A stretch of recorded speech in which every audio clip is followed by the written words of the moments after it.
Շնորհակալություն հարգելի գործընկերներ, եկեք անցնենք արտերևի հարց ու պատասխանի լրատվամիջոցների ներկայացուցիչների հետ։ Ես խնդրեմ պարզապես լրատվամիջոցների ներկայացուցիչներին հարց տալուց առաջ ներկայանալ եւ ներկայացնել ձեր լրատվամիջոցը։ Խնդրեմ համեցեք։ Հարցս երբ բանակցությունների ուղղված, երբ այս ընթացքում մեկ տարի անց հայտնի համաձայնագրի նախաձեռնությունից հետո ազգային ժողովում եւ իշխանությունների առաջին խոսափողի բերանով շնորհավորանքներ էին հնչում ձեռքբերման առիթով ադրբեջանական պետական լրատվամիջոցը ASKIV-ին անդրադարձել էր այդ իրադարձություններին եւ ակնհայտ նկատումներ ցուցաբերել Սյունիքի նկատմամբ եւ հայտնի ճանապարհը անվանել Զանգեզուրի միջանց, բայց ելի տեսանք ազգային ժողովում շարունակում են իրար շնորհավորել, ասում են, որ խաղաղությունը եկել է, ինչով է պայմանավորված այս տրամադրությունների բացարձակ տարբերությունը, անտառների բացարձակ տարբերությունը, արդյոք ադրբեջանական կողմը, ինչպես ձեզնից երկուստ էլ նշեցիք, հասկանում են, որ Հայաստանը սահմանափակվել է միայն թրիկով եւ չի դիտարկում այլընտրանքներ, եւ այստեղից երկրորդ հարց, Հայաստանի վիճակի այս բանի այլընտրանքներ դիտարկել, հաշվի առնելով վարած քաղաքականությունը, արտաքին հայտնի վեկտորների հետ, նախկին դաշնակիցների եւ այլն։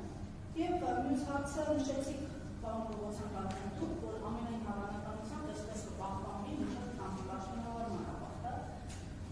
Այսինքն հնարավոր է համարում, որ Թրամփի պաշտոնավարման ավարտից հետո տանկները նոր շնչով վերականգնեն եւ թիքը, եթե չհասցնի ավարտին, արդեն ծավալվի եւ դառնա ավարտի Թրամփի անվան ինչ-որ գուշակար, թե հնարավորություն կա շարունակելու Շնորհակալություն, ես երևի փորձեմ, հետո իմ գործընկերը կշարունակի, նախ վերջին հարցի հետ կապված, տեսեք, մի քանի օր առաջ Հայաստանում էր ամերիկյան բարգանաչափ մեծ պատվիրակություն, այդ թվում նաև Այրելայսոնը, որը Վիտկոֆի հատուկ խորհրդականն է եւ ուղղակի ներգրավել է այս բանակցություններում։ Եվ երբ նրան հարց տվեցին, ասեցին, արդյոք այնինչ ձեռք է բերվել Վաշինգտոնում 2025 թվականի օգոստոսի 8-ին 100%-ով բացառում է ռազմական գործողությունների վերսկսումը եւ տալիս է 100% երաշխիքներ, որ տարածաշրջանում կլինի խաղաղություն առաջիկա տասնամյակների համար, նույնիսկ նա հստակ նշեց, որ այս պահին, հաշվի առնելով նաեւ ինչպիսի հարաբերող աշխարհում ենք մենք, ոչ մի բան չի կարող երաշխավորել ոչ մի բան 100%-ով։ Հետեւաբար բնականաբար այո, առնվազն գոնե 2029 թվականի հունվարից հետո չեմ կարծում, որ ռացիոնալ է պնդել, որ կարելի է բացառել օրինակի համար Ադրբեջանի կողմից առնվազն ռազմական շանտաժի կիրառումը։ Եվ տեսականորեն չի կարող բացառել նաև Ադրբեջանի կողմից ռազմական ուժի կիրառումը։ Հետեւաբար այո, 100%-անոց երաշխիքներ իմ աշխարհում ոչ ոք ոչինչի վերաբերյալ տալ չի կարող, մենք այս պայմաններում ենք ապրում։ Ինչ վերաբերում է Ադրբեջանի քաղաքականությանը, տեսեք, որքանով ես եմ հասկանում, իսկ ես Ադրբեջանի քաղաքականության վերլուծությամբ արդեն բավականաչափ երկար եմ զբաղվում, այս պատմությամբ Ադրբեջանի դիրքորոշումը հետևյալն է. անել ամեն ինչ, որպեսզի հնարավորինս հետաձգել խաղաղության պայմանագրի ստորագրումը, բոլորս գիտենք այդ նախապայմանի մասին, սահմանադրության փոփոխության, տարածքային պահանջների հանման, բայց ես առնվազն վստահ չեմ, որ դա նախապայման է, այլ ոչ պատրվակ խաղաղության պայմանագրի չստորագրելու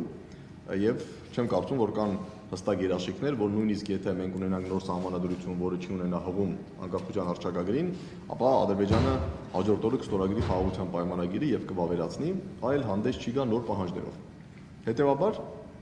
Ադրբեջանի նպատակն է առաջին հերթին ձգձգել խաղաղության պայմանագրի ստորագրումը, երկրորդ օգտագործել խաղաղության պայմանագրի բացակայությունը հայ-թուրքական հարաբերությունների կարգավորումը կանխելու համար, որտեղ նաև անընդհատ Ադրբեջանից ուղերձներ են փոխանցվում Թուրքիային,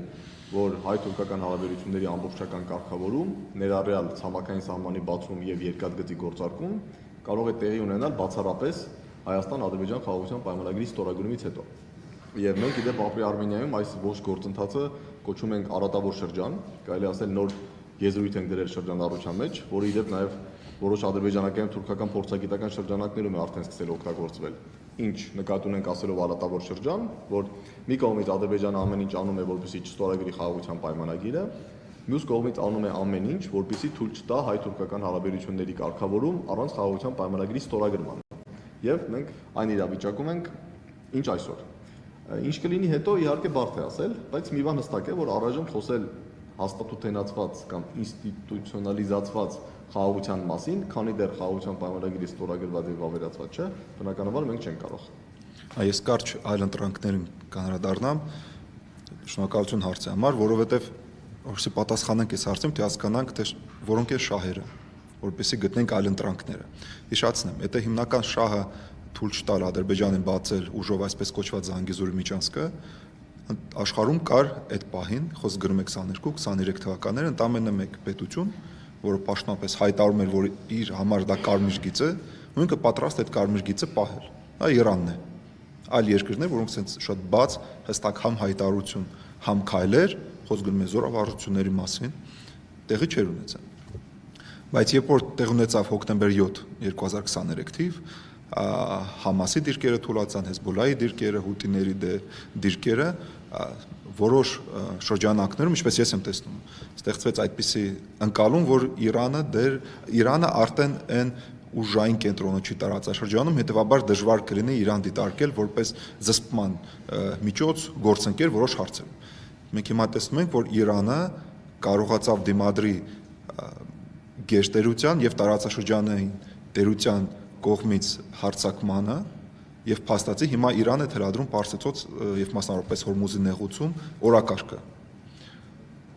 Եվ երկու ռաունդի մասին է խոսքը, ընդամենը մեկ հարվածի մասին չի։ Նշանակում է, որ այդ որոշ շրջանակներ գուցե թերգնահատում են Իրանի հնարավորությունները, որովհետեւ եթե դու դիմադրում ես Միացյալ Նահանգներին եւ Իսրայելին, ինձ թվում է խնդիր չլինի դիմադրել Ադրբեջանին։ Երբ որ դա իրենք անում են հայտարարություններով եւ ընդամենը զորավարություններում, այլ ոչ ինչ որ լուրջ քայլերով։ Միակ լուրջ քայլը, երբ որ հիշում եք այն Նախիջևանի դեպքը, որը տեղի ունեցավ։ Դա հարցի պատասխան։ Եթե նպատակը նա էր պահել սահմաններ, որպեսզի այսպես կոչված Զանգեզուրի միջանցք չբացվի եւ Ադրբեջանը չիրականացնի, ինչպես դուք նշեցիք, ASTV-ում խոսում էին եւ Սյունիքը պիտակավորում որպես արևմտյան Զանգեզուրը, չէ՞։ Հետևաբար այո, այդ գործընկերը կար, որտեղ այստեղ բնական շահերի համակման մասին է խոսքը գնում, այլ ոչ թե ինչ որ դաշնակցային հարաբերություններ։ Շաշտեմ, որ մենք որևէ պարտականություններ չունենք ոչ Իրանի հետ, ոչ այլ երկրների հետ այս հարցով։ Շնորհակալություն։ Համեցեք։ Սոլոդյան Շահյան, Հայերս ընկերություն, հատուկ բանախոսներ, ապա շրջապատման համատեքստի անդրադառնայի հարաբերական երկաթուղու կոնցեսիոն կառավարման հարցին, որտեղ մենք շատ տեսակետներ կան, որ Հայաստանում Ռուսաստանի ռազմավարական ամենակարևոր ներկայացումը հենց երկաթուղին է, այլ ոչ օրինակ ռազմաբազան։ Այս համատեքստում դուք որքանով եք խոչընդոտ համարում այդ կառավարումը համաշրջապատման։ Ես երևի շատ կարճ, հետո իմ գործընկերը կշարունակի։